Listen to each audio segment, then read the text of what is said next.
Iglesia de Piedra, north of Cobquecura, we bimble further along the coast to another very interesting fishing village, Curanipe. We almost passed it without stopping, but decided last minute to take a look at the harbour. Great decision, because Curanipe is very colourful and entertaining, with really nice people.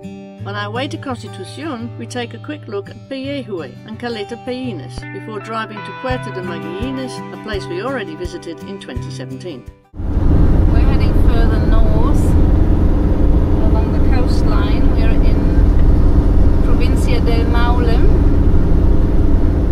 We've been driving along the coast of Chile for about a month now without planning the actual route in advance. We just stop here and there on a whim and see what's there to see, like this wonderful beach called Playa de Tregualemo.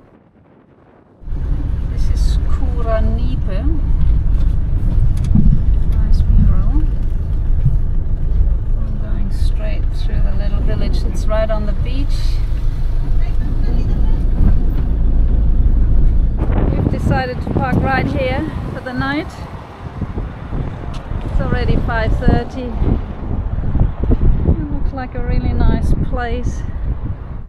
We almost didn't stop in Curanipe. While we were driving on the main route through town, Kirsten got a glimpse of the harbour through a gap in the houses, and so we spontaneously turned around to check it out. Thank God, because Curanipe is definitely worth seeing. Colourful fishing boats are parked on the riverbanks right next to the ocean, and almost daily you can watch the fishermen preparing their boats or their catch of the day.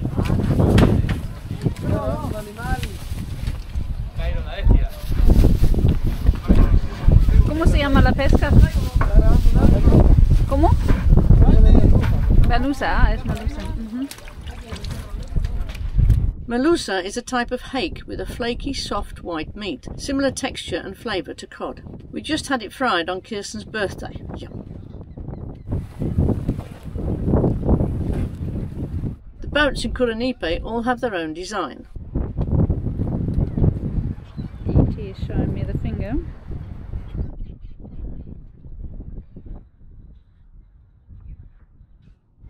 Vultures are sitting on this boat here.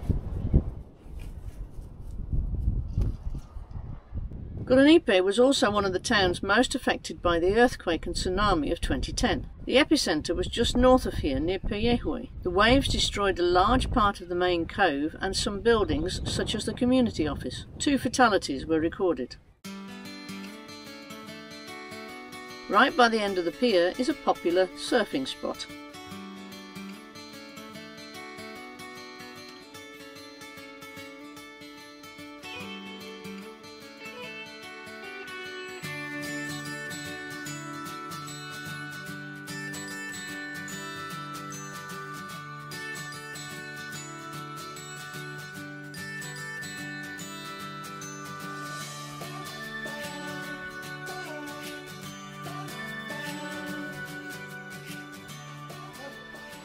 The fish and seafood is sold either straight from the boats or at the local fish market.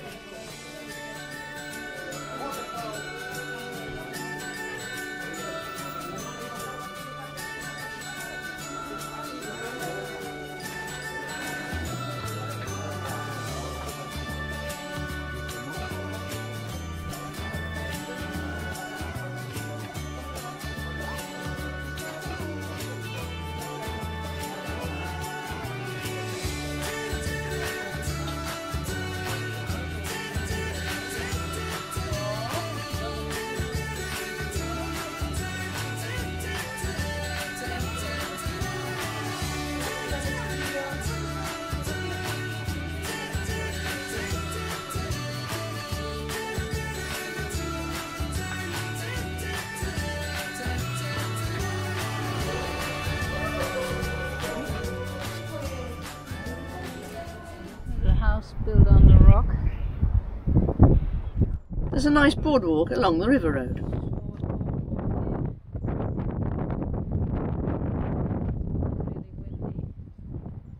Some of the fisher boats are coming in now.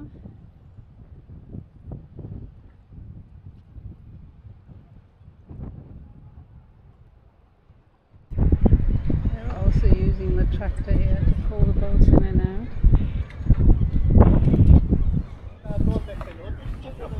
Ya lo ordenaba, yo cuando tenía During the week you can watch the local fishing boats coming back to Curanipe around 1 p.m. It's quite a spectacle.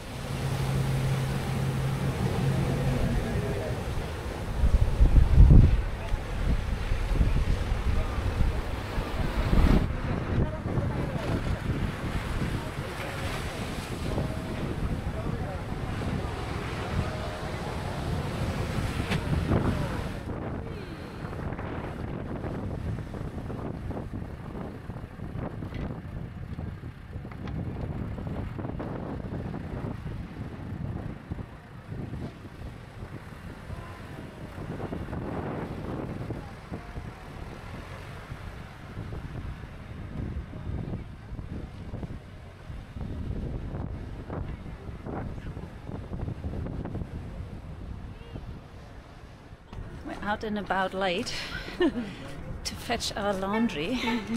Helen met a man, Ivan. Yeah, well, I was looking for a lavanderia, laundry, but there isn't one here. And I found a ferreteria, a shop, where they'd got loads of stuff like Washing machine stuff, and so I asked him if there was a laundry, and he said no. Oh. You know, I've been looking for a laundry for ages, we can't find one.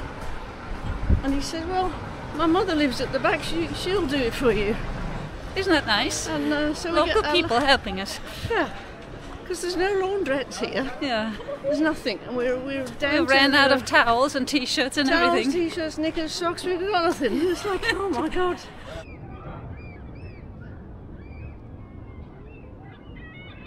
It's a very peaceful evening.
Busy today.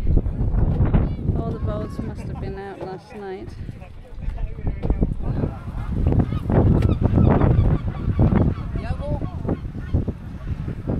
Oh, this boat is full here. Wow, hay bastante.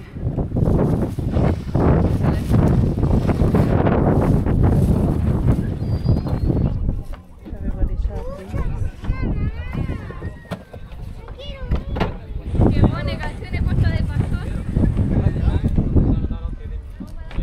Really giant ones in there. Really big. So the females have more color, but the males have more meat.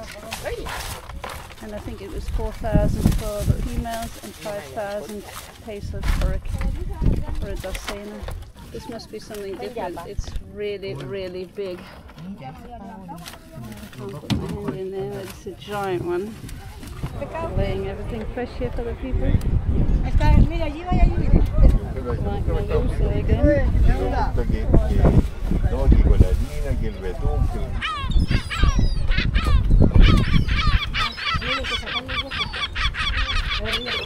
I was just told that they went out at 7 came back at 1ish, 12ish, and they're fishing near Chanco. And this is all Melusa. That's a lot of fish. It's a very good time at this time of the year to get it all out. They all look the same size.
Pellehue was the town that was destroyed in the tsunami in what, 2010?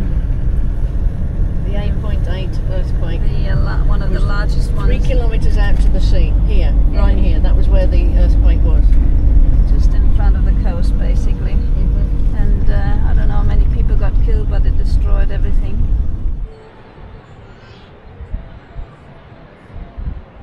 Caleta Pellines, very small place.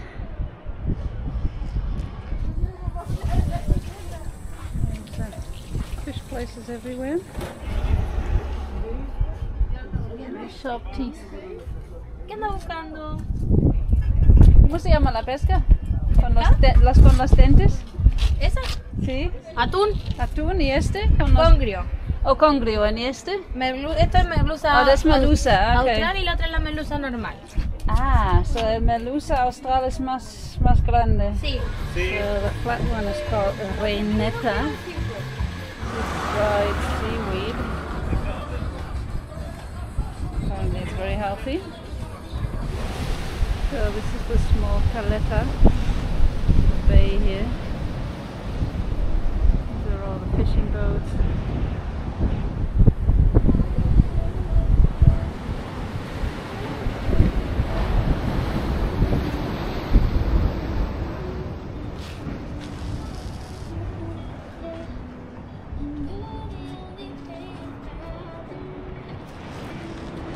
This was our night spot in Playa Portezuelo. It's right next to the highway, but it was really quiet and peaceful. This is not far from our viewpoint where we are stopping. There's a little inlet here. And people are obviously selling stuff, and you can hire Zodiacs here.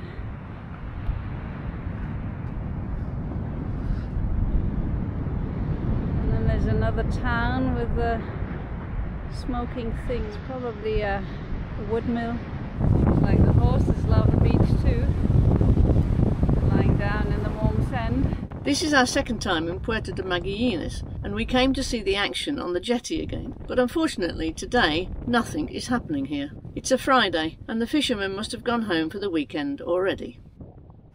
Last time we were here it was April 2017. Back then there was a lot of action on the jetty. 48 fishing boats call this harbour their home, and cranes lift them right out of the water onto the jetty. It takes less than a minute. The only time we've ever seen this before was on the coast of Oregon in Port Orford.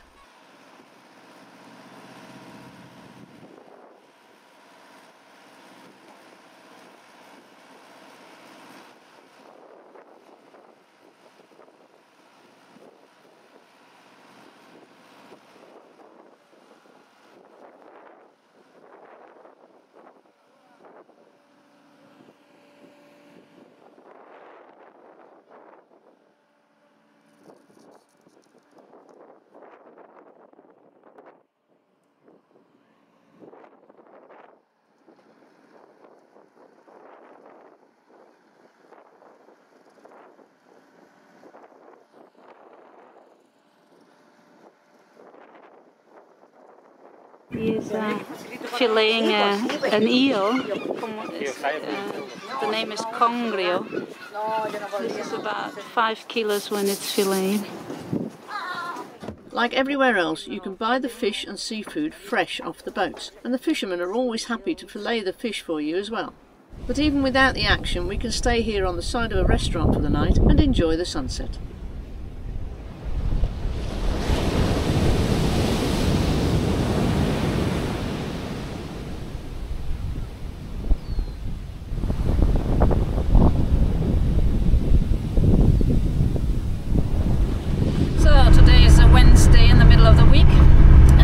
Finally leaving the Chilean coast behind. Chilean. Well, whatever. The Chile coast behind. And I got a haircut yesterday, finally. A nice guy from Venezuela cut my hair in Curanipe. He was sweet. I couldn't understand him really because there was boom-busting techno music on, and then he had the razor around my ears the whole time. But I got that far that he was from Venezuela, and he lives now in Chile for the past 1.5 years. Interesting. So yeah, we're heading inland now. Cauquenes is our next stop. There's a jumbo. We're hoping to get some food that we usually can't get anywhere else. And what else? Oh no, the first is the Unimac in Cauquenes. I was wrong. It was the Jumbo in Chilan that we're heading to. So today's shopping day. We just got us some fresh strawberries. Here it is. This is a kilo for 1,000 pesos, which is roughly €1. Freshly picked from the fields. They're smelling heavenly, and we're gonna go for some cake now to go along with these yummy strawberries. Life is good. Coffee break is coming up.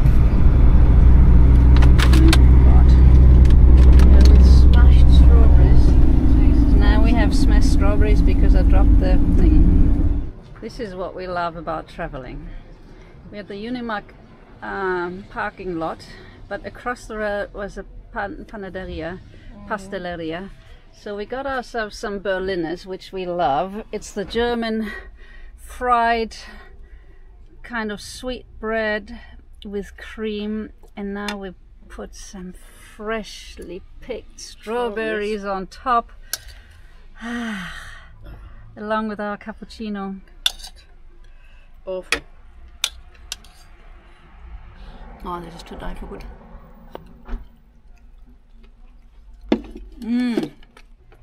This is Helen's way to eat it. I have a big mouth, so everything fits in. Helen has a small mouth, so she's biting little bits off, and then she puts the strawberry in her mouth separately. There are differences between us. Is it good or is it good? Awful. You don't want this. After more than a month on the coast of Chile, it's cool enough in the interior of the country to explore the volcanoes. Near Chillán, we take a look at the Cascadas Las Turbinas before heading out to the Chillán volcano to do a strenuous late afternoon hike to the fumaroles. Afterwards, we do further side trips to the Antuco and Cayaqui volcanoes.